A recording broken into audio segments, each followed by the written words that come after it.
Buenas tardes, amigos y amigas. En nombre de Casa América les doy la bienvenida a esta mesa redonda en la que se van a analizar los desafíos actuales en el ámbito de la cooperación y la defensa de los derechos de los pueblos indígenas.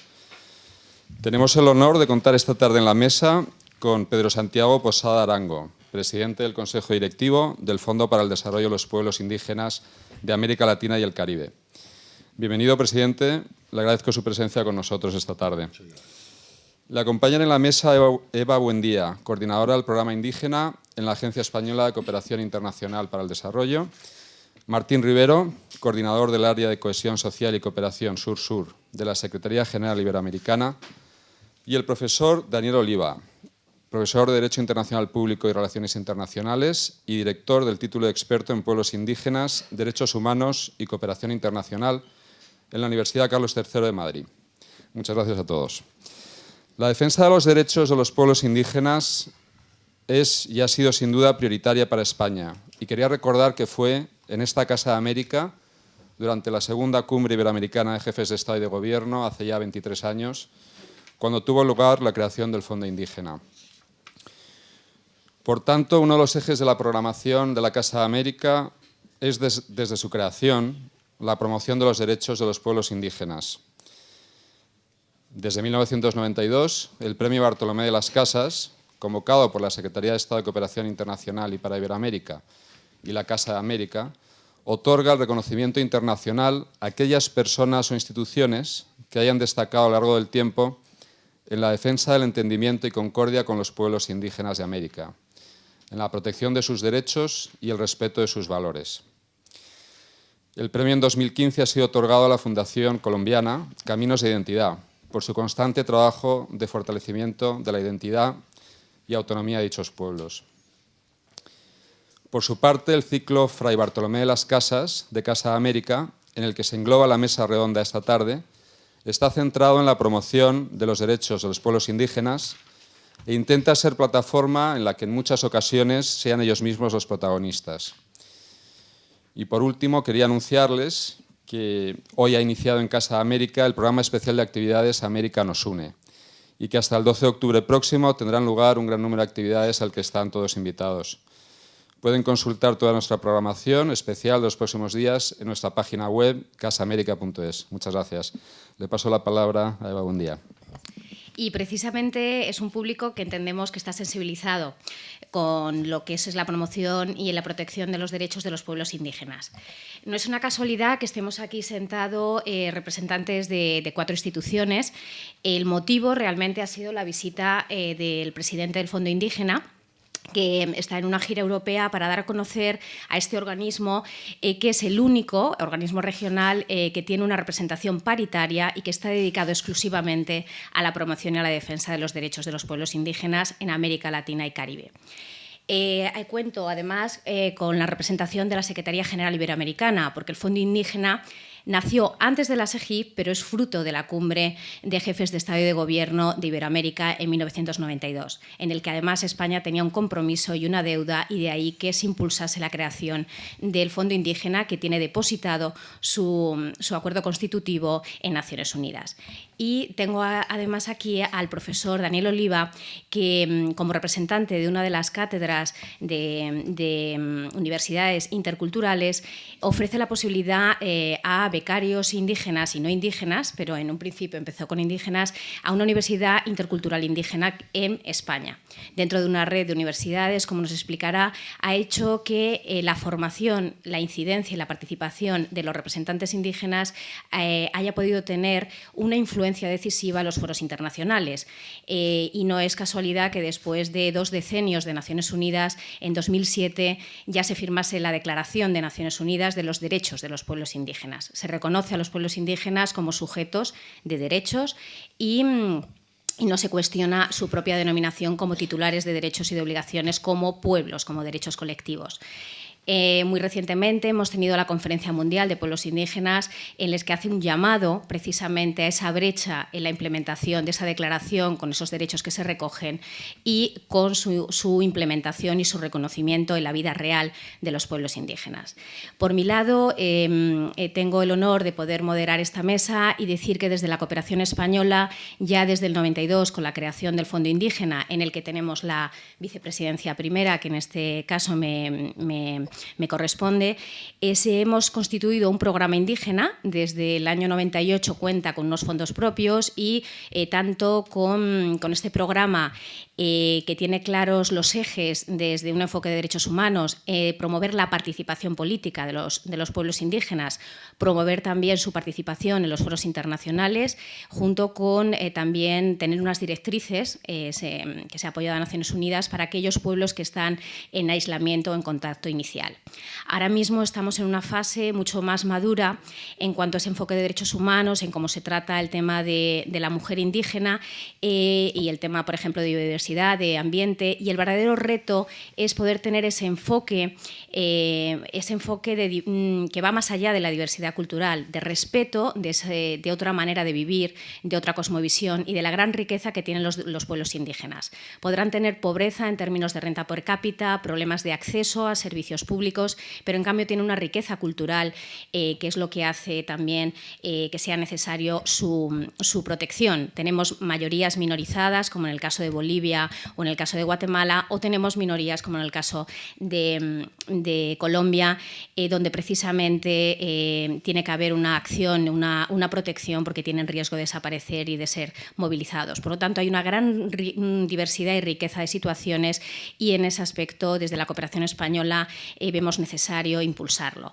Ahora voy a dar la palabra ya para los ponentes y sí que nos gustaría mucho tener una posibilidad de diálogo. Sabemos que están aquí los convencidos, los que tienen un interés, pero precisamente que aprovechen esta oportunidad para preguntar abiertamente una vez que terminemos nuestra presentación. Doy la palabra al presidente del Fondo Indígena, que además es el director para minorías, para indígenas y en Colombia, en el Ministerio del Interior, y que tiene una larga experiencia en todos los procesos, tanto de consulta previa como en la situación que tienen los pueblos indígenas en Colombia. Muchas gracias. Pedro Posadas. ¿Ya está prendido? Sí, aló, sí. Lo primero es saludarlos, agradecerles su presencia. Esperamos poder tener el nivel para que ustedes hayan dedicado su tiempo a escucharnos y a hacer este conversatorio. Saludar a mis compañeros acá de panel y decirles, hombre, lo que tenemos que mirar es la riqueza. La doctora Eva lo tocaba, y es la riqueza humana. Cuando nosotros miramos, por ejemplo, en el caso particular de Colombia, hay 102 pueblos indígenas. Tenemos 64 lenguas vivas. ¿Y cuál es la característica de una lengua? La lengua es la primera forma, dijéramos, en algún sentido, de escribir, de conocimiento y de sabiduría. Si nosotros denominamos al planeta roca o nosotros denominamos al planeta mamá, eso muestra cómo pensamos. Entonces, detrás de una lengua no solo hay una forma de hablar, sino una forma de pensar. El relacionamiento con el planeta. Si nosotros miramos el relacionamiento con el planeta, nadie va a decir que el desarrollo no haya sido bueno, nadie va a decir que tener una nevera y poder conservar alimentos y tener frío, o por ejemplo viajar de Colombia a España en 7 horas en vez de en 4 meses en barco, pues no tenga unas ventajas. Pero realmente en el camino en que vamos, con la sociedad de consumo y el peso específico del número de personas que tenemos ya sobre el planeta y con nuestra basura, tanto basura en forma de gases como las emisiones y todo lo demás, como basura en plástico y todo lo demás, ya está poniendo en riesgo el planeta. Los pueblos indígenas, la mayoría de ellos, tienen un relacionamiento muy distinto. La doctora Eva lo decía ahora, y es el tema de la riqueza. Nosotros normalmente los medimos por necesidades básicas insatisfechas. Entonces cogemos un pueblo cazador-recolector de la Amazonía y decimos, bueno, estos señores tienen una vivienda sismorresistente. No, bueno, entonces no es sismorresistente. ¿Tienen servicios sanitarios? No. Entonces va la X. ¿Tienen acceso a agua pues de manera directa? No. Entonces no tienen servicios de agua. ¿Tiene una cuenta bancaria? No. Entonces no tiene una cuenta bancaria. Y no nos damos cuenta que la riqueza de ellos está en otra concepción.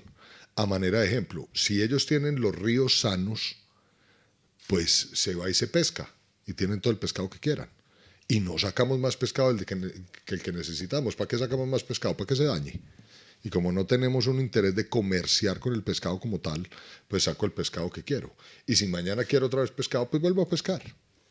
Si tengo deseos de alimentarme de carne, entonces salgo a cazar. Si el medio ambiente está sano, ahí están los animales y no los estoy poniendo en peligro. Y como la cacería es una cacería no más de alimentación y de subsistencia, tampoco pongo en peligro los animales. Entonces voy y cazo y tengo 25, 30 tipos de carne. Carne sin vacunas, sin medicinas, sin ser alimentada. En Colombia le decimos purina, pues, o cuido, o ese tipo de cosas, sino alimentado de la naturaleza. La selva me da las pepas, que denominan las pepas, que son las frutas y las nueces, las castañas, pues como esas especies de granos. Y tengo una chagra que, como además tengo comportamientos cíclicos, no necesito ponerle abonos ni nada porque la misma tierra se va recomponiendo en ese destino cíclico. Entonces uno va a ver, ¿son pobres o son ricos? Cuando están tranquilos en su ambiente, con una naturaleza sana, son ricos. Adicional a eso, tienen una medicina riquísima. Yo lo decía ahora que estábamos conversando, yo no conozco medicina extraterrestre. O sea, ustedes si ven, la medicina sale de las plantas, de los animales y de los minerales, pero no del planeta Marte, sino del planeta Tierra. ¿Dónde hay mayor riqueza en biodiversidad que en la Amazonía? Que es un patrimonio, yo diría, de la humanidad. ¿Cuántas plantas no conocemos con funciones medicinales? Y si a eso le sumamos que además hay una relación con el espíritu de esas plantas, donde lo podemos llamar por medio del canto y donde podemos tener una relación con esa naturaleza misma, el hecho de que nos hayamos puesto zapatos nos rompió la relación con la tierra. Todo está pavimentado, nosotros vivimos en un apartamento o en una casa, nosotros salimos del campo muy esporádicamente, casi ni recibimos el sol porque estamos tapados. Entonces hemos perdido un relacionamiento con la naturaleza. Nosotros nos creemos dominadores de la naturaleza y no es una relación de convivencia con la naturaleza. Entonces un poco esto quería empezar por ahí como para que pensemos que no es solo protegerlos, no es nosotros tan queridos, no es nosotros, los occidentales, algunos de origen europeo, o los europeos y los americanos, somos muy buenos y estamos protegiendo a los indios, pobrecitos los indiecitos, vamos a ayudarle. Tenemos mucho que aprender de ellos. Mucho que aprender de ellos y estamos en un momento que para todos es claro, es crítico, por nuestro peso específico sobre el planeta y por la cantidad de basura que producimos como especie y con un consumo desbordado. El consumo es necesario, ahí tenemos que buscar unos elementos de construcción de diálogo político y de lograr niveles de entendimiento, porque por supuesto una ciudad como Madrid necesita tener represas para poder darle agua a sus habitantes. Lo mismo pasa en América Latina. Entonces, obviamente hay un desarrollo necesario de una composición social hoy y unas formas de vida hoy que requieren cultivos extensivos. Si a nosotros nos dieran hoy, porque cada uno volvería a la naturaleza, a vivir en la naturaleza, pues imagínense en 8.000 millones de personas dándole de a 10 hectáreas a cada una, ahí quedaría la selva amazónica. Y ahí quedaría, yo diría, que todas las selvas del mundo y todas las selvas del planeta. Entonces, tenemos una forma de vida hoy que tiene que aprender de ellos y también tiene que convivir con ellos, y tenemos que buscar esos mecanismos que tienen que partir de un diálogo político y de un diálogo social. Entonces, eso era como lo primero a lo que yo me quería referir. Lo otro es, ellos tienen formas propias de gobierno. Ellos eran gobierno antes de que nosotros llegáramos. Si uno mira la historia de la colonización, en ese momento se llamaba Teotihuacán, pues, que hoy está en Ciudad de México. Tenía una población mucho más grande de la que tenía Madrid en su momento. Y tenía un diseño urbanístico mucho más amplio, con calles mucho más grandes y todo lo demás que cualquier ciudad europea en su momento. Entonces, pues son pueblos que tienen historia y que tienen formas de gobierno propios. No son perfectos. También cometieron grandes errores. Por ejemplo, los mayas en su construcción de pirámides dicen que ¿por qué la desaparición de los mayas? Los mayas nunca desaparecieron, los mayas siguen estando en Guatemala y todo eso, pero cómo se desvirtúan como imperio. Dicen que en buena medida fue porque hicieron un daño ecológico. Para conseguir la cal con la que tapaban sus pirámides y todo lo demás, hicieron una deforestación grande y lo que hubo fue problemas ecológicos. Es una de las tesis más serias de por qué cae el imperio maya. Entonces no es que tampoco sea ese concepto de los 60, de los antropólogos del indígena perfecto, de que encontramos gente que no tiene ningún tipo de mancha y está puro y casto. No, son seres humanos, con corazón de seres humanos, con intereses de seres humanos, y en la medida en que más se relacionan con la sociedad mayoritaria, con la sociedad occidental, con las formas occidentales, con nuestras formas económicas, con todo lo que Occidente tiene, también van cogiendo comportamientos occidentales y también van interesándose en ser exitosos en lo que a Occidente se le llama éxito y todo lo demás. Entonces, pues, que los indios son puros, que los indios no tienen interés también en tener capacidad económica, ese tipo de cosas, obviamente que tampoco es así. Tenemos también que distinguir es que pueblos indígenas, el decir indígena es un error histórico. O sea, cuando Colón llegó a América, creyó que había llegado a la India o a las Indias, y entonces pues los puso indios, pero realmente ellos tenían sus nombres propios. Es como que nosotros lleguemos y digamos, pues hoy se utilizan los europeos, pero pues entre un español y un noruego yo creo que hay bastantes diferencias.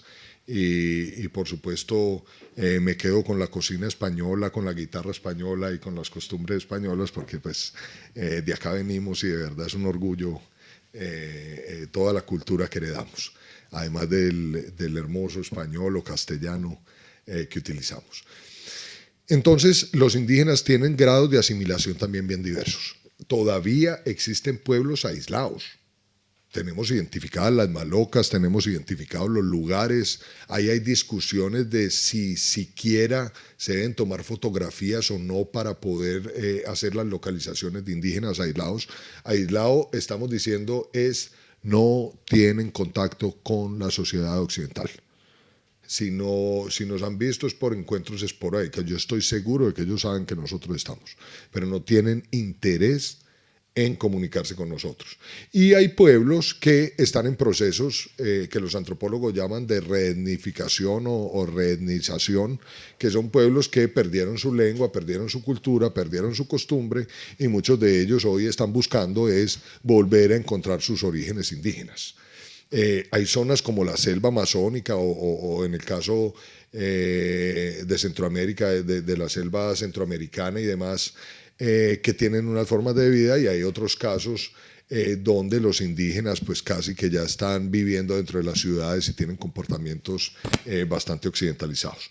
Entonces también encontramos una gran variedad de los indígenas en el relacionamiento con la sociedad mayoritaria y grandes diferencias entre ellos. Uno coge un indígena huichol de México, cuya planta sagrada es el peyote, y coge un indígena guayú, y las diferencias son bastante grandes, y los guayú pues no tienen ese tipo de plantas ni tienen ese tipo de conocimiento médico, aunque tienen otro tipo de conocimiento médico. Por ejemplo, en la cultura guayú el conocimiento médico lo maneja la mujer generalmente, y tienen es una preparación de aislamiento y de interpretación de sueños y demás. Entonces uno coge el huichol y dice los indios, Son dos indios bien distintos, con culturas bien distintas, con formas bien distintas. Eso sería como lo primero de decirles el tema indígena es un tema humano, es riqueza humana, son formas humanas, son formas de gobierno propia, son formas de justicia propia, son formas de conocimiento médico, cultural, educativo propios. Y entonces lo que tenemos ahí es un reto para poder conservar la riqueza humana. La riqueza humana es completamente importante. Yo sí lo diría, qué pereza que todos fuéramos igualitos y que todos comiéramos lo mismo y que todos vistiéramos exactamente igual y que todos cantáramos igual. O sea, perderíamos una riqueza muy, muy importante, que es la riqueza que tiene la humanidad. Entonces, no solamente es un reconocimiento de derechos y una protección hacia los pueblos indígenas, porque obviamente esta cultura es una cultura muy fuerte. Ese cuento de que a los indios los compraban con espejitos sigue siendo lo mismo. Sí, solo que los espejitos de hoy se llaman celular, moto, computador, ropa, tenis, etcétera, etcétera, pero seguimos con el tema de los espejitos porque seguimos teniendo ese tipo de temas. Ya un poco vamos a hablar del Fondo Indígena, porque pues en este momento tenemos la presidencia del Fondo Indígena Iberoamericano. Yo me voy a permitir hacer como un bosquejo general del Fondo Indígena y voy a permitir que Daniel explique ya más los programas, que Daniel es un académico con alta experiencia en el tema y tal vez el primer libro que se escribió por del Fondo Indígena es un libro de Daniel, o sea que más que yo enseñarles, yo he aprendido de Daniel. Entonces ya en esa parte espero que Daniel entre en lo particular. El Fondo Indígena es un organismo único en el mundo. Lo primero es que, como lo decían ahora, fue creado aquí en España. Lo segundo es que España es miembro del Fondo Indígena, porque es el Fondo Indígena Iberoamericano. Tiene también a Bélgica, que no es iberoamericano, y tiene a Portugal, pero la historia de Bélgica es porque el fondo tiene apertura en sus estatutos en ese sentido, y en el momento en que se creó el Fondo Indígena tuvo mucho apoyo del Banco Interamericano de Desarrollo, y la funcionaria del Banco Interamericano de Desarrollo era belga, y entonces la funcionaria del Banco Interamericano pues hizo sus gestiones para que el gobierno de Belga participara en el Fondo Indígena. Entonces Bélgica hoy hace parte del Fondo Indígena. Y Alemania no hace parte como miembro, pero sí hemos recibido mucha cooperación y mucho apoyo del gobierno alemán. Entonces son 3 países extracontinentales, que son España, Portugal y Bélgica, y los países de América Latina de México hacia abajo, más los países del Caribe. Entonces estamos hablando de que hay más de 400 pueblos indígenas ahí en esos países. Y que lenguas, yo no tendría el dato, pero pueden haber 300 o 400 lenguas tranquilamente, todavía habladas y vigentes. Tiene una característica muy particular, y es que el Fondo Indígena es un fondo paritario. ¿En qué sentido paritario? En que en el fondo hay representantes de los gobiernos y representantes de los indígenas. Obviamente en el caso de España pues no hay indígenas. Entonces, pues en el caso de España es el gobierno de España. Pero también, obviamente, Bélgica, España y Portugal no se ponen a favor de los gobiernos. Entonces, cuando hay una controversia, en lo general su voto pues es a favor de las organizaciones indígenas y de la representación indígena, cosa que me parece muy bien, pero pues para que miremos que no es ni siquiera tan paritario, tiende más a privilegiar las posiciones y los derechos de los pueblos indígenas. Este fondo, como lo decían ahora, fue creado en 1992, fue creado antes de la misma Secretaría de la CEGIP, de la Secretaría de la CEGIP, sí. Y esto hace que tengamos un interlocutor muy calificado, porque solo piénsenlo en el sentido práctico. Si ustedes quisieran hablar con los gobiernos y con las organizaciones o una representación indígena importante de cada país en América Latina, tendrían que ir país por país y tendrían que sentar al representante de los gobiernos más a un representante elegido por las organizaciones indígenas, que en muchos casos no tienen esa unidad las organizaciones indígenas para tener una vocería. Entonces, pensar en poder hablar con los gobiernos y con los indígenas, país por país, sería un trabajo arduo, dispendioso, y tendría que mirarse también esa legitimidad de con quién esté uno hablando, porque por ejemplo en el caso colombiano, se los pongo, asociaciones de autoridades tradicionales indígenas, que es una de las figuras propias de ellos reconocida por el derecho indígena. Está como el derecho civil general, el derecho propio, lo llamamos en Colombia, de los pueblos indígenas, que es el derecho occidental, pero relativo a las cuestiones de los pueblos y al reconocimiento de sus derechos, y hay un derecho mayor, ley de origen, tiene distintas denominaciones de los pueblos, que ya sí es sus leyes propias, autónomas, no del sistema occidental, sino del sistema propio de ellos y autónomas de ellos. Entonces habría que mirar esa legitimidad. Cuando uno se encuentra con el Fondo Indígena en una asamblea del Fondo Indígena, ahí están los 19 países que hacen parte. Si me equivoco en el número, me corrige Dani, pero son 19 si no estoy mal. Los 19 países que hacen parte con su representante de gobierno y sus representantes indígenas. Entonces, esa sola legitimidad es importantísima. El tema de la representación y, por ejemplo, en temas de consulta previa y en todo lo demás es difícil, porque ¿hasta dónde uno puede hablar con todos? O sea, la democracia directa nunca ha existido ni siquiera en Grecia. Porque si uno va a Grecia y mira, su democracia era para los mayores de 30 años. Y en esa época era bastante probable morir antes de 30 años. Probablemente la causa de muerte más era por la guerra. Entonces los hombres iban a la guerra y los hombres morían. Mayor de 30 años. Y no estaban las mujeres. Y tenías que ser griego, o sea, no entraban los esclavos ni entraba el resto de la población griega. Entonces, si uno mira esa democracia que tenemos como la democracia directa, esa democracia directa tampoco fue tan directa y tenía que ser una figura de ciudades-estado. Entonces, cuando uno tiene que hablar con los pueblos indígenas, tiene que haber también un grado de representatividad.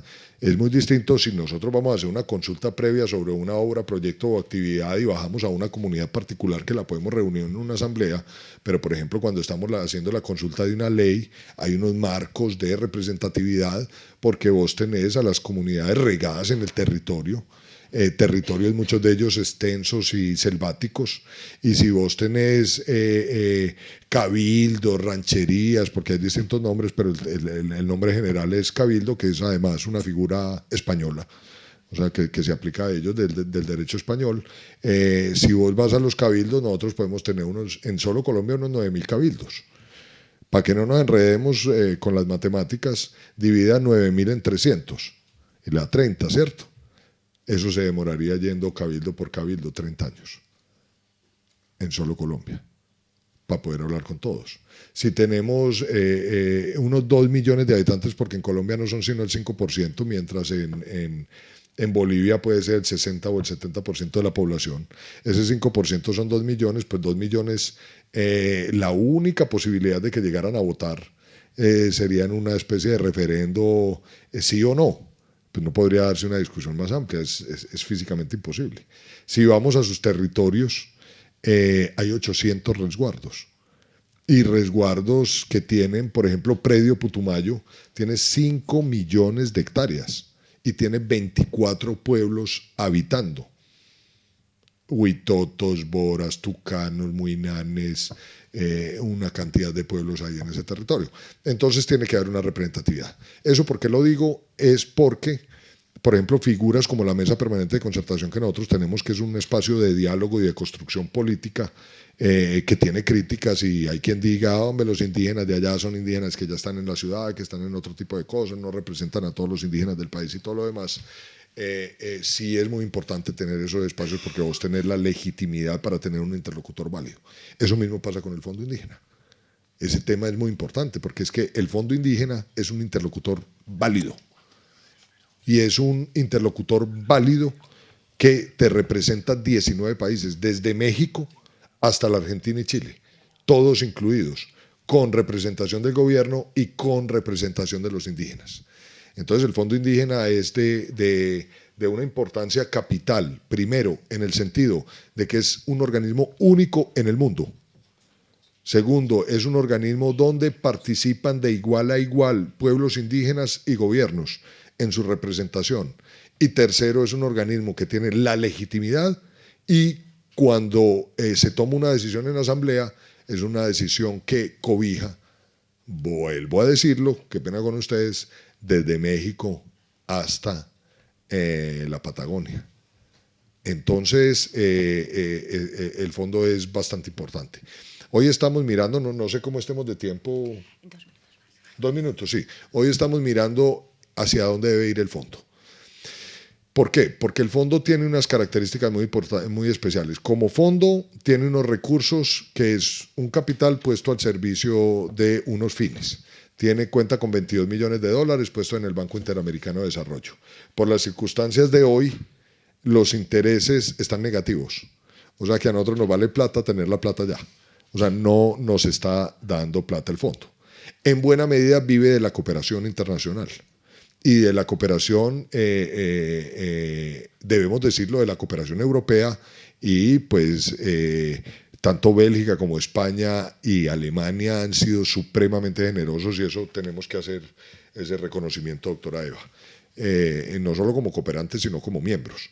Pero también sabemos los problemas que se han presentado económicos en Europa. El caso de Grecia lo conocemos perfectamente, también sabemos la crisis de los refugiados y lo que eso implica y los recursos que eso implica, y sabemos que también hay unas necesidades mucho más grandes en África que en América, entonces también entendemos las limitaciones que tiene la cooperación. Pero podemos pensar entonces, bueno, vamos a brindar servicios, el fondo podría brindar servicios y tener recursos, eso tiene implicaciones. Eso tiene implicaciones, eso es un tema a discutirlo profundamente porque en un momento determinado también puede perder el norte el fondo. Si se dedica a prestar servicios, asesorías, todo lo demás, de pronto con empresas para temas de consulta, etcétera, etcétera, pues el fondo también puede terminar siendo una figura más empresarial o de servicios que un fondo indígena, pero igual tenemos que mirarlo. Tenemos que mirarlo, tenemos que mirar cuáles son los alcances y todo lo demás del fondo. Entonces el fondo hoy está en un proceso de reestructuración. Hay una licitación, digamos, internacional, pues hay unos pliegos de condiciones puestos para que pueda participar cualquier empresa que lo considere en reestructuraciones, porque queremos hacer un fondo más eficiente. Estamos en esa disyuntiva porque hoy los recursos son limitados. Un poco esta llegada acá a España y a Europa es un poco a presentar el fondo y agradecer también a Bélgica, Alemania y todo lo demás y traer pues cómo tenemos la visión y visibilizarlo, porque un poco la historia del fondo ha sido aislada en el sentido de que el fondo indígena pues estuvo muy en Bolivia y entonces fue muy manejado directamente de Bolivia, Ecuador, cosa que no es mala para nada, pero que hoy queremos darle una visión internacional mucho más grande. Quiero advertirles una cosa, es que por favor si se meten en internet y miran fondo indígena, pongan el nombre completo porque hay otros fondos y algunos fondos de ellos con escándalos de corrupción importantes. No es este fondo. Sí, quiero decirlo porque de pronto ustedes se meten en fondo indígena y todo eso y dicen, no, pero es un nido de ratas allá, mire, corrupción, todo eso. No, no es este fondo, gracias a Dios. Obviamente, como toda la historia, pues tiene momentos más altos y menos altos como institución. Y lo que estamos es tratando de que este fondo, que tiene toda la legitimidad, que tiene toda una historia, que tiene todo un valor agregado, pues lo podamos fortalecer y lo pongamos acorde a las necesidades que están hoy. No me quiero extender más, pues podríamos conversar mucho rato, pero no me quiero extender más y quisiera un poco, Daniel, que tú les presentaras cuáles son nuestros programas emblemáticos y cuáles son las líneas que estamos mirando en este momento. Muchas gracias y cualquier pregunta, pues para eso estoy. Y de verdad es al revés, agradecerles a ustedes por estar acá, porque para nosotros es muy importante que el fondo se conozca, entonces que ustedes nos estén acompañando es un placer y es una cosa muy buena para el fondo. O sea que muchas gracias por su tiempo, por el esfuerzo y por estar acá con nosotros. De acuerdo. Entonces, muchísimas gracias, presidente, porque con todo este recorrido de lo que implica la riqueza de los pueblos indígenas desde el punto de vista de la biodiversidad, de su relación con la tierra, lo que implica también la jurisdicción indígena. Ahora lo que vamos a complementar es con la presentación del profesor Daniel Oliva, que precisamente ya desde su tesis doctoral ya apuntaba a su especialización en el Fondo Indígena, para que nos explique esos, por un lado, los programas emblemáticos, por lo que es conocido el Fondo Indígena, y por otro lado el papel que tienen las universidades interculturales indígenas, que también son uno de los programas que tiene más seña de identidad por lo que hace de formación, sobre todo los estándares jurídicos internacionales reconocidos por Naciones Unidas, como también los nacionales, en lo que muchas constituciones, como la colombiana o la boliviana, en casi todos los países de América Latina hay un reconocimiento, e incluso llega a la ratificación del convenio 169 de la OIT, que es clave para todo el tema de consentimiento previo, libre e informado. Muy bien, bueno, pues muchas gracias, Eva, y bueno, muchas gracias, por supuesto, pues a Martín por acompañarnos en esta mesa redonda. Siempre es un placer, pues, compartir espacios de este tipo con personas que están trabajando. Eva, buen día, pues desde la ECID, ¿no? y Martín desde la SEGIP, en apoyo precisamente a las políticas de cooperación con pueblos indígenas y la defensa de sus derechos. Y por supuesto, bueno, pues qué bien que puedo además compartir esta mesa de trabajo con el presidente del Fondo Indígena, ¿no? Que es pues una persona, quiero decir, que ha sido elegida pues por unanimidad, ¿no? en la última asamblea de Bogotá para ese cargo, y lo ha sido, entre otras cosas, por la trayectoria que tiene a sus espaldas de trabajo, ¿verdad? En favor del entendimiento, la concertación, ¿no? Y la defensa también de los pueblos indígenas al frente, como está, de la Dirección de Pueblos Indígenas del Gobierno de Colombia. Quiero también, bueno, agradecer un minuto, vamos, unos segundos, agradecer la presencia de algunas personas que están aquí, como es nuestro colaborador de la Universidad Carlos III, Alfonso Zurita, especialista en sociedades multiétnicas, por supuesto a Leticia Casán, consultora de la SEGIP, y que también nos ayuda mucho en todo lo que tiene que ver con la interlocución entre universidades, cooperación y Fondo Indígena, y también, bueno, pues a mi colaboradora e investigadora que está trabajando la tesis conmigo, que es Adriana Sánchez, precisamente, que ha hecho una investigación ya actualizando, ¿no? lo que fue mi trabajo inicial sobre el Fondo Indígena, y ella pues lo ha puesto al día, y la vamos a publicar pues en breve, junto con el trabajo también de Alfonso Zurita sobre las sociedades multiétnicas. Bien, dicho todo esto, bueno, pues claro, agradecer también a la Casa América, por supuesto, y al ciclo Fray Bartolomé de las Casas, que siempre nos da la oportunidad de realizar una o dos actividades de este tipo de divulgación, ¿verdad?, de lo que estamos haciendo desde el Fondo Indígena, desde la Universidad Carlos III, y bueno, pues desde luego hay que resaltarlo. Mi idea es dedicar los primeros, hemos dicho 15 minutos, pues los primeros 7-8 minutos a hacer una reflexión general de cuáles son los desafíos, ¿verdad?, de la cooperación internacional con pueblos indígenas y la defensa de sus derechos. Y luego, posteriormente, si me permitís, si no os importa, presidente, iba pues a aterrizar ya más un poco en lo que es el trabajo del Fondo Indígena, los programas y lo que es también la Universidad Indígena Intercultural.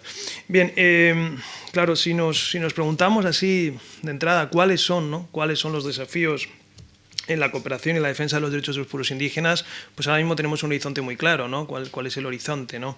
Más claro? Pues el horizonte tiene que ver con la implicación de la cuestión indígena, ¿no?, en todo lo que tiene que ver con la aplicación de los recientes aprobados Objetivos de Desarrollo Sostenible, pues por parte de la cumbre celebrada recientemente en el marco de Naciones Unidas en Nueva York. Y luego, por otro lado, pues lo que tiene que ver, que está muy vinculado también con la aplicación e implementación de las conclusiones, recomendaciones de la declaración que puso fin a la Conferencia Mundial sobre Pueblos Indígenas, que hace un año se celebró también en Nueva York.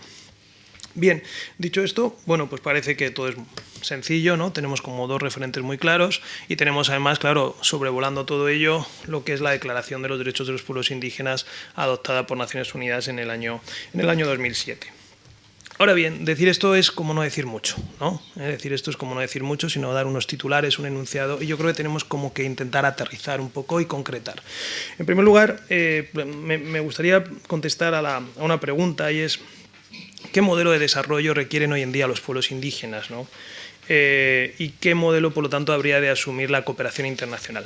partiendo de la base, eso sí, que en torno a la cuestión del desarrollo se ha escrito mucho, es un concepto que se ha hecho un uso y abuso de este concepto, y en relación con los indígenas también, hemos hablado en su momento, se hablaba del etnodesarrollo, se habló del desarrollo con identidad, yo en mis trabajos hablaba del autodesarrollo. Hoy en día empezamos a tomar como referente otro concepto que viene precisamente del mundo indígena, que es el buen vivir o el vivir bien. Bien, no me preocupa tanto las etiquetas, llamémosle como queramos llamarle, me preocupa más el contenido, ¿no? Me preocupa más los elementos que deberían de incorporar, ¿no? Incorporarse las acciones de cooperación en favor de los pueblos indígenas y la defensa de sus derechos, independientemente de cómo lo denominemos. El primer elemento, la primera variable, el primer componente sería la cuestión cultural e identitaria. Es verdad que no nos podemos aproximar al tema indígena desde una perspectiva únicamente culturalista, ¿no? Como en ocasiones ocurrió, pero es cierto que el valor de la diversidad cultural, ¿no?, que representan los pueblos indígenas debe ser tomado muy en cuenta, ¿no?, en las prácticas y las políticas de cooperación y la defensa de sus derechos, ¿no? Partiendo de la idea de cada forma de vida, cada modo de existir, ¿no?, y de convivir, a priori pues constituye de por sí pues un valor, un derecho incluso, puesto que está reconocido, ¿no?, el derecho al desarrollo propio, el derecho, por supuesto, a los modos de vida propio, una responsabilidad, una gran oportunidad y, en definitiva, algo que merece la pena preservar y trabajar desde la cooperación precisamente con los pueblos indígenas, no para los pueblos indígenas, sino con los pueblos indígenas, siempre y cuando estos pueblos, que parece que sí, tengan interés en preservar ese modelo cultural, esa manera de vivir. Por otro lado, junto con la cuestión cultural e identitaria, que no podemos descuidar, pero que no debe ser tampoco el único elemento o determinante como lo fue en el pasado, sí me parece muy importante señalar todo lo que tiene que ver con la multidireccionalidad. La multidireccionalidad en el sentido siguiente, no hay un único camino, ¿verdad?, hacia el desarrollo, ni siquiera hacia el buen vivir o el vivir bien. Hoy en día los pueblos indígenas tampoco se ponen de acuerdo entre ellos en ocasiones qué significa esto del buen vivir o el vivir bien. Hay diferentes visiones en torno a qué es el desarrollo, el vivir bien, a lo que es el bienestar de las poblaciones y de las personas, ¿no? Por lo tanto, no hay un camino único, ni lineal, ni uniforme, ¿no? Y cada pueblo, pues cada cultura, y eso es lo complicado, ¿verdad?, desde un organismo de cooperación como es el Fondo Indígena o desde la cooperación española, pues tiene derecho a su propio modelo, ¿no?, de desarrollo y de su propio modelo de buen vivir o de vivir bien. En un contexto como el nuestro de globalización, ¿no?, ¿verdad?, homogeneizante, asegurar que cada pueblo, que cada cultura tiene derecho, ¿no?, y hacemos desde la cooperación todo lo posible porque esos modos de vida particulares y ese camino propio hacia el desarrollo se preserve, pues no es fácil, como pueden imaginar. Junto con la cuestión cultural identitaria y junto con ese elemento de multidireccionalidad, creo que es muy importante también incorporar otra cuestión que es la multidimensionalidad, ¿no?, en el trabajo con pueblos indígenas, o si prefieren, la integralidad, ¿no? No podemos trabajar en materia de cooperación con pueblos indígenas solamente desde un aspecto económico, o solamente desde un aspecto cultural, o solamente desde un aspecto político, ¿no? Hay que trabajar en cooperación con pueblos indígenas teniendo en cuenta que precisamente su cultura es una cultura holística, es una cultura integral, en donde todos los elementos están en gran medida interrelacionados y se refuerzan, ¿no? Desde luego, todo aquello que tiene que ver con la cuestión política, qué importante es, ¿verdad?, trabajar desde la cooperación en el reforzamiento, ¿no?, de la capacidad organizativa de los pueblos indígenas y su capacidad también de incidencia en sus sociedades de referencia, ¿no?, apoyando a las organizaciones, apoyando sus modelos de autonomía, sus modelos de autogobierno, que no son una quimera, sino que ya existen, ¿verdad?, están reconocidos incluso al interior de algunos estados y funcionan relativamente bien o razonablemente bien. Por otro lado, junto con la cuestión política, pues todo aquello que tiene que ver propiamente con el desarrollo productivo y el desarrollo económico de los pueblos indígenas, ¿no? Un desarrollo productivo y económico, ¿verdad?, que no es precisamente el modelo que se promulga desde Occidente, ¿no?, y que en gran medida también pasa por rescatar sistemas de producción incluso prehispánicos, ¿no?, como ellos quieren, y que son mucho más sostenibles y mucho más adecuados a sus maneras de vivir. También, por supuesto, junto con la cuestión política o la dimensión política, la dimensión económica, esa otra dimensión que es la dimensión, digamos, cultural, ¿no? La dimensión cultural. Los pueblos indígenas vienen reclamando la preservación de sus culturas, de sus lenguas, de su diversidad, y eso pasa por, evidentemente, defender sus derechos culturales, pasa por defender sus lenguas, pasa por promocionar sus maneras de vida y sus modos de vida diferenciados, y también su patrimonio cultural material e inmaterial, y desde luego vinculado a todo ello también todo lo que tiene que ver con los conocimientos tradicionales e incluso sus derechos de propiedad intelectual, que son derechos de propiedad no individuales, sino derechos de propiedad intelectual colectivos, ¿no? Puesto que la sabiduría y el conocimiento pasa de generación en generación y no tiene no tiene un responsable particular, un sujeto particular, sino colectivo. Junto con estas dimensiones también todo aquello que tiene que ver con el territorio. No podemos entender el mundo indígena y no podemos entender la preservación de sus culturas y sus modos de vida si no defendemos sus territorios. Y defender sus territorios es defender, por supuesto, sus sistemas de propiedad colectiva de la tierra, pero también pasa a defender sus territorios por titular las tierras, ¿no? Tierras que en ocasiones no están bien reconocidas, territorios, digamos, originarios. Y pasa, por supuesto, claro, y esto tiene una conexión directa con la participación de los pueblos indígenas en su futuro, pasa por preguntarles, por consultarles, y pasa por obtener, incluso en un último extremo, por obtener su consentimiento, ¿no? Ante cualquier iniciativa gubernamental o no gubernamental, pública o privada, incluso de cooperación, claro, por supuesto, que se quiera realizar en sus territorios. Y desde luego una última dimensión que no podemos obviar, que es la dimensión jurídica, ¿no? Esa parte jurídica. Los indígenas tienen sus propias autoridades, tienen su propio derecho, tienen su propia justicia, ¿verdad? Y en las prácticas de cooperación, desde luego, eso lo tenemos que tener en cuenta y debemos de también, por supuesto, reforzar, ¿no? Esa justicia indígena y ese derecho consuetudinario que está reconocido, ¿no? Ese derecho al derecho propio, ¿no? Voy avanzando y plantear también que en este modelo de cooperación con pueblos indígenas debemos de tener siempre muy presente cuál es el sujeto beneficiario, ¿no? Decía antes Eva que los indígenas son sujetos de derechos y son sujetos de derechos colectivos como pueblos indígenas, ¿no? Y por lo tanto el beneficiario de la cooperación con pueblos indígenas no son personas individuales, que lo son también de manera indirecta, ¿verdad? Pero lo son sobre todo y primeramente las comunidades, los colectivos, los pueblos indígenas como sujeto de desarrollo, ¿no? Y para terminar con esta primera parte, pues bueno, señalar que no podemos obviar que hay que adecuar la técnica de la cooperación al desarrollo a la especificidad indígena. No podemos llegar, y no quiero meterme en cuestiones excesivamente técnicas en el mundo de la cooperación, pero no podemos llegar con los viejos esquemas del marco lógico, sin más, ¿no? A trabajar con pueblos indígenas. Tiene que haber toda una adecuación en ese terreno también, a su propia identidad, trabajando con ellos desde su propia endogeneidad y participación. Y por último, claro, señalar que si decimos que el desarrollo y la cooperación tiene que asumir un enfoque de derechos, cuando hablamos de cooperación con pueblos indígenas estamos hablando de derechos de los pueblos indígenas, de derechos colectivos que están claramente reconocidos en el Convenio 169 de la OIT, que ya hemos mencionado, en la Declaración de Naciones Unidas también mencionada, y por supuesto que han sido reforzados por la jurisprudencia internacional de la Corte Interamericana de Derechos Humanos. Bien, ¿por qué hay que cooperar con pueblos indígenas? ¿Por qué hay que cooperar con pueblos indígenas? Bueno, pues yo diría que hay que cooperar con pueblos indígenas por un principio de justicia histórica, ¿verdad? Y de responsabilidad histórica. Los pueblos indígenas han sido maltratados a lo largo de la historia y en eso tienen responsabilidad, ¿verdad?, los estados europeos, por supuesto, pero también los estados nacionales que luego se conformaron. Por otro lado, por un principio de autonomía, ¿no? y respeto a su propia decisión y a sus propias formas de vida. Ellos quieren mantener sus propias formas de vida y reclaman, reivindican, ¿verdad?, sobre la base precisamente en parte a veces de esa responsabilidad histórica, reivindican que los estados cooperen, ¿verdad?, y los gobiernos cooperen con ellos. Y por último diríamos, fijaros, además de con ese principio, por ese principio de justicia y por ese principio de autonomía y respeto por sus formas de vida, un último principio que sería el principio del autointerés, o si queréis de la utilidad. Trabajar con pueblos indígenas, cooperar con pueblos indígenas tiene por objetivo fundamentalmente preservar su cultura, preservar sus formas de vida, sus conocimientos tradicionales, y eso, además de beneficiar a los propios pueblos indígenas, si tenemos la sensibilidad suficiente de la comunidad internacional y la flexibilidad para adoptar gran parte de sus postulados y sus propuestas, también puede beneficiar al conjunto de la humanidad. Pensemos en sus formas de organización social basadas en la reciprocidad, la solidaridad, la ayuda mutua. Pensemos precisamente en todo lo que tiene que ver con su relacionamiento con la naturaleza, ¿no?, y sus prácticas de sostenibilidad.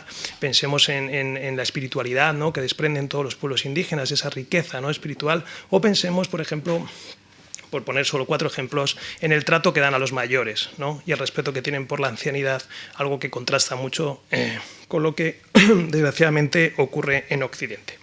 Bien, hablo ahora de de cuestiones concretas que se pueden hacer en cooperación con pueblos indígenas, y me refiero, claro, a lo que está haciendo el Fondo Indígena, ¿no? Me refiero a lo que está haciendo el Fondo Indígena, y con esto terminaría. El Fondo Indígena estructura su trabajo reiterando que es un organismo internacional especializado de cooperación y que es un organismo que da un lugar de participación directa y de gobierno y de toma de decisiones a los indígenas. Esto es muy importante, esto es único en el panorama de las organizaciones internacionales. Es decir, no hay ninguna organización internacional que admita constitutivamente por su tratado fundacional que los gobiernos y un actor no gubernamental, como en este caso son los indígenas, tengan la misma capacidad en la toma de decisiones. Por lo tanto, es una organización internacional de los estados, pero también es una organización internacional de los indígenas, de los propios indígenas, donde ellos definen en gran medida cuáles son las políticas y los programas y las prioridades.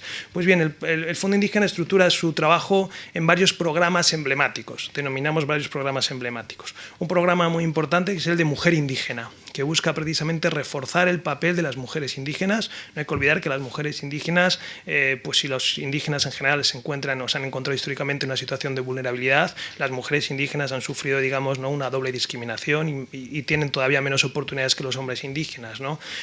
Pues trabajamos mucho, desde el Fondo Indígena se trabaja mucho en todo lo que tiene que ver con el empoderamiento de la mujer indígena, con el reforzamiento de su papel político, de su incidencia en sus sociedades de referencia y también de su participación en los foros internacionales. Junto con el programa de Mujer Indígena, hay un programa propiamente que denominamos Desarrollo con Identidad, que lo que persigue y ha logrado en muchísimas comunidades es, a través de microproyectos, ¿verdad?, una financiación de microproyectos, mejorar las condiciones de vida en diferentes campos, en diferentes ámbitos de las comunidades indígenas, son decir, proyectos clásicos de cooperación.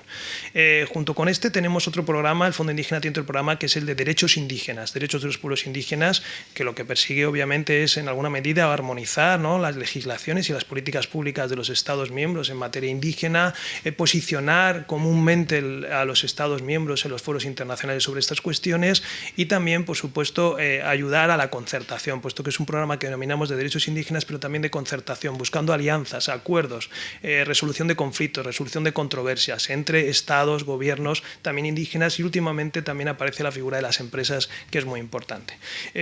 Junto con estos programas hablaríamos también de un programa de comunicación e información, que lo que persigue es, digamos, obtener información actualizada y mantenerla actualizada sobre la situación de los pueblos indígenas, situación en campo político, económico, demográfico, lingüístico. Se han hecho muchos trabajos y muchos estudios y todo eso está volcado, ¿no?, en la web del Fondo Indígena, y hay documentos importantísimos que se han ido elaborando con organizaciones como la CEPAL, por ejemplo, y otras organizaciones de referencia.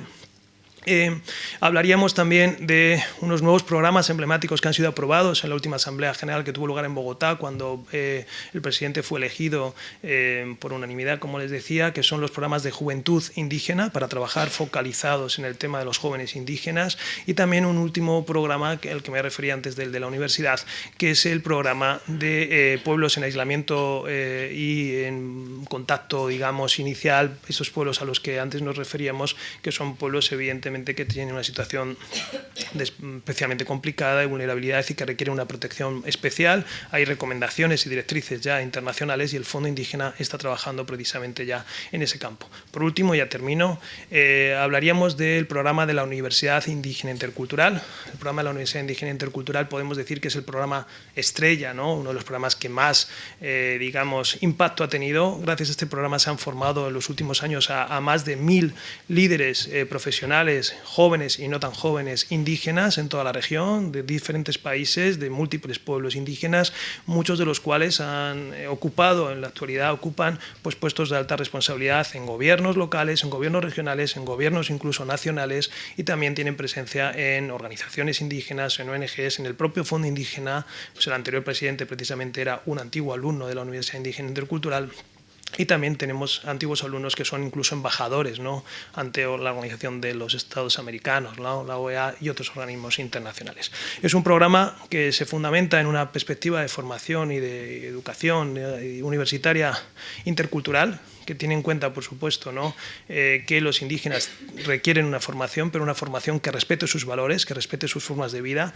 Por eso aseguramos la docencia en este ámbito con una cátedra indígena que está integrada por más de 50 sabios indígenas, hombres y mujeres indígenas con una gran trayectoria, algunos con formación universitaria, algunos con doctorado, pero otros muchos que no tienen ni siquiera estudios universitarios y que han adquirido, ¿verdad?, esa experiencia, esa sabiduría a lo largo de sus años de vida, de trabajo con las organizaciones y en el terreno.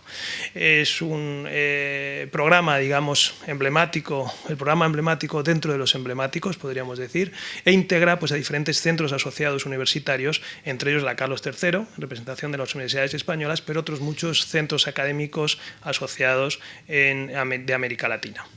Y con esto, pues bueno, yo creo que tendrían una panorámica general y les agradezco mucho pues, la atención. Muy amables. El profesor Daniel Oliva ha conseguido el desafío en 15 minutos de hacer todo un recorrido con esa claridad académica de la situación de los pueblos indígenas y de esos desafíos que nos plantea la cooperación internacional. Entonces, realmente ha sugerido todos los temas, ese enfoque multidimensional y también cuando estamos hablando de un enfoque basado en derechos humanos, lo que eso implica en cuanto al reconocimiento. Como estamos hablando de cuáles son los desafíos y de qué manera la cooperación internacional los estamos abordando, dado que el espacio del Fondo Indígena es iberoamericano, hay un vínculo necesario y que ha estado reforzado con la Secretaría General Iberoamericana. Por lo tanto, es un honor contar con Martín Rivero, que precisamente como coordinador del área de cohesión social y de cooperación sur-sur de la SEGIP, nos puede contar cuál es precisamente ese compromiso, de qué manera está reflejado el trabajo de la SEGIP en su relación con los pueblos indígenas. Muchas gracias, Eva. Buenas tardes para todos. Buenas tardes, Pedro, Daniel, estimados amigos y amigas. Es un placer para mí estar aquí y trasladarles el saludo de nuestra secretaria general iberoamericana, Rebeca Greenspan, que se encuentra todavía en reuniones en Nueva York, en toda la agenda que ha sucedido esta semana, aprobación de la Agenda de Desarrollo Sustentable, y nos pidió que asistiéramos en su nombre y transmitirle su saludo a todos ustedes. Luego de la excelente presentación y resumen de Daniel de todo el fondo y la excelente visión estratégica de don Pedro, además con ese encanto de los colombianos que en Uruguay, que es mi país, cuando alguien habla muy bien dice que tiene voz de locutor colombiano, y ahora entendí a qué hacen referencia, porque la verdad que ha dicho cosas muy interesantes y lo ha dicho muy bien. Entonces, luego de esas presentaciones queda poco por decir. Mientras los colegas iban hablando, también iba tachando todas las cosas que nuestra especialista Leticia Casañi, dentro de SEGIP, desde que trabajo allí hace pocos meses, no hay semana que no diga algún tema del Fondo Indígena, que hay una reunión del Fondo Indígena, que hay que presentar algo del Fondo Indígena, que en Nueva York el Fondo Indígena tiene una defensora del Fondo Indígena dentro de la oficina que me ha sensibilizado y presentado siempre este tema como muy estratégico dentro de la oficina, y todos los temas que ustedes iban poniendo los iba tachando mientras los iba mencionando, y me habían quedado muy pocos, así que seré muy breve en mi alocución. Igual dejaré dos que hoy conversábamos un poco con Leticia, que me gustaría hacer referencia dentro de las dificultades de la población indígena, en particular dentro de nuestro continente. Si bien hay muchas estimaciones, hay entre 40 y 50 millones de indígenas en nuestro continente. Eso es una cifra bastante aproximada a toda la población de España. Dejar fuera de la cooperación internacional, fuera de las acciones de política pública de nuestros países, a la población indígena es como dejar fuera a una población equivalente a todo este país bastante poblado. Afortunadamente, en los últimos años se ha reactivado esta agenda de acción, esta agenda de actividades, con la referencia del Fondo Indígena como elemento principal, y también subrayar la acción de España en este sentido. Eva no hacía referencia a ello, pero quisiera hacerlo yo. Ya hace al menos 25 años que la cooperación española apuesta fuertemente a esta temática a través de distintos instrumentos, no solo en su colaboración en el Fondo Indígena, sino también en la cooperación específica en los programas bilaterales con todos los países que presentan una realidad y un fenómeno relevante en este sentido. Entonces ahí tenemos una acción y una acumulación sustantiva, no solo de recursos, sino de saberes, de acciones, de aprendizajes, de ensayo y error, y de muchos aprendizajes que Daniel hacía referencia de cómo la cooperación debe aproximarse a estos terrenos, y creo que la cooperación española ha aprendido mucho a cómo trabajar estas temáticas por más de 2 décadas de trabajo fuerte en este sentido. Hay muchos desafíos en este terreno, hay muchos problemas, la mayoría de ellos lo han referido. Me gustaría igual subrayar 2 que hacen referencia. A veces tenemos como los grandes problemas históricos del desarrollo en América Latina y hacemos referencia a aquellos que no hemos superado aún. Creo que en varias temáticas, pero en los temas indígenas en particular, se presentan a su vez nuevos problemas. No solamente los problemas históricos que atraviesan los diferentes grupos poblacionales de nuestro continente, la pobreza, los problemas de salud, los problemas de acceso a servicios de educación, a servicios humanos básicos para el ejercicio efectivo de los derechos de todas las personas, pero aparecen a su vez nuevos problemas generados por los propios avances del supuesto desarrollo occidental que hemos pregonado. Y hay 2 dimensiones que sí me gustaría subrayar. Uno tiene que ver con la explotación de materias primas y de commodities que han tenido un nivel de crecimiento y de exportación muy importante en América Latina, que han tenido enormes beneficios para nuestros países, generando recursos para el crecimiento económico, que es, como todos sabemos, una dimensión del desarrollo, pero también han generado desafíos muy importantes en las capacidades alimenticias de estas poblaciones, cuyo acceso a estos bienes agrícolas, componentes centrales de su dieta alimenticia, han tenido o bien restricciones en su área de cultivo o bien un aumento de los precios muy significativo que ha puesto una presión en la calidad de la dieta de estas poblaciones de manera muy importante, con los consecuentes impactos en la salud y en el bienestar de estas poblaciones. Habría mucho por hablar en esta dimensión. Una segunda dimensión que el presidente hacía referencia, pero me gustaría subrayar, tiene que ver con el desarrollo de las infraestructuras o de las explotaciones mineras o de combustibles o de diferentes infraestructuras de gran envergadura que en buena medida ha sido muy positivo su desarrollo en América Latina, pero que también ha avanzado de manera muchas veces inconsulta, a veces salvaje, a veces con consecuencias ambientales sobre los hábitats de localización geográfica de estas poblaciones, más importante, afectando más que al resto de otras poblaciones. Entonces, los mecanismos de consulta previa, de articulación de ese desarrollo occidental más convencional con las necesidades de hábitat, de ubicación geográfica, de derechos de propiedad, de ubicación territorial de estas poblaciones, es otra de las dimensiones, creo, muy fuertes en las que tenemos que trabajar. Hay muchos temas, pero quería hacer especial énfasis en estos 2.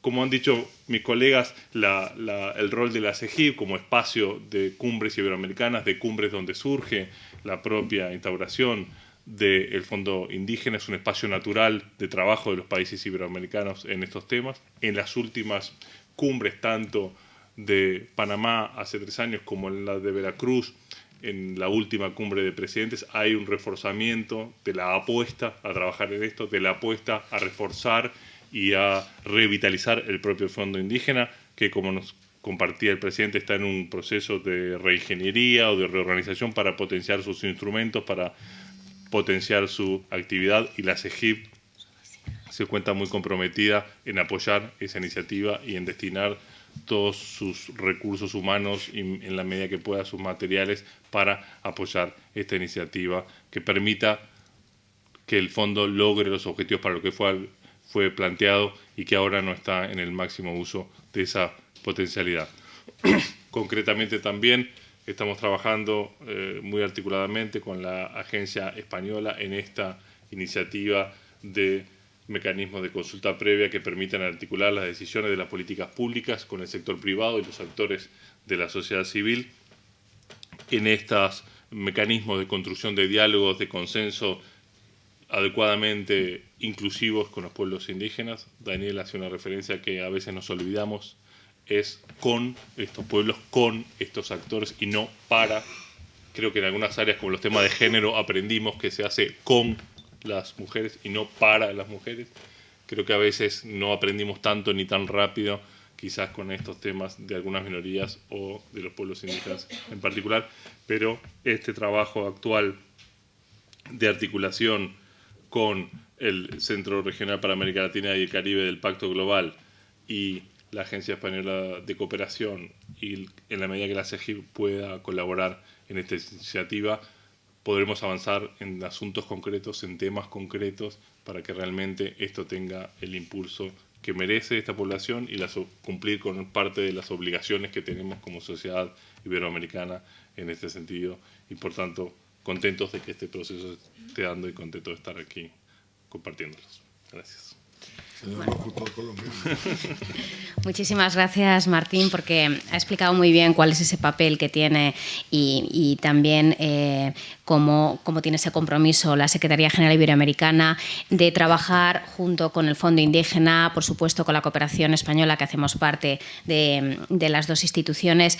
Y bueno, una de las muestras de la generosidad es mismo la cesión de las oficinas de la Secretaría General Iberoamericana en Panamá, que permiten que haya encuentros del Consejo Directivo, que ya no solamente sea en La Paz, estamos hablando de toda América Latina y Caribe, y realmente está siendo muy valioso que desde la cooperación española podamos reforzarnos y trabajar en alianza junto también con el Pacto Global de Naciones Unidas, en el que se incorporan más actores. Si hablamos de nuevos desafíos, está claro que más allá de la responsabilidad que tienen los estados, los gobiernos de cara con los pueblos indígenas, que son parte de su territorio, las empresas también tienen un papel en cuanto a ese desarrollo económico y esa visión más occidental y productivista, y precisamente la cooperación española lo que ha visto es que nuestro papel es facilitar procesos, facilitar diálogos, y precisamente por eso nos sentimos tan cómodos trabajando en el espacio iberoamericano, en el que creemos con convicción con la SEGIP y como el Fondo Indígena, que aunque nació antes, pues ahora realmente esa hermandad está muy clara. Vemos como el Fondo Indígena sigue teniendo un mandato muy vigente, que sigue teniendo ese gran potencial, y los programas emblemáticos lo ha demostrado, y que más allá de los recursos financieros, el mero hecho de su existencia, aquí estamos no indígenas, pero por ejemplo la vicepresidenta primera del Fondo Indígena, del Consejo Directivo, es Mirna Cunningham, una doctora mezquita de Nicaragua, que fue la primera presidenta del Foro Permanente de Naciones Unidas para los Pueblos Indígenas en 2007, y que ha tenido una labor incansable como activista en reconocimiento de los derechos de los pueblos indígenas y de la mujer indígena. Por lo tanto, aquí no somos completamente representativos de lo que es el Fondo Indígena por esa virtualidad que tiene de ser paritario, pero precisamente el hecho de que haya representantes de gobierno de los 19 estados y representantes de indígenas en paridad hace que sea un espacio único y que ellos tengan tantísimo interés en preservarlo. Por eso también es parte de nuestra obligación.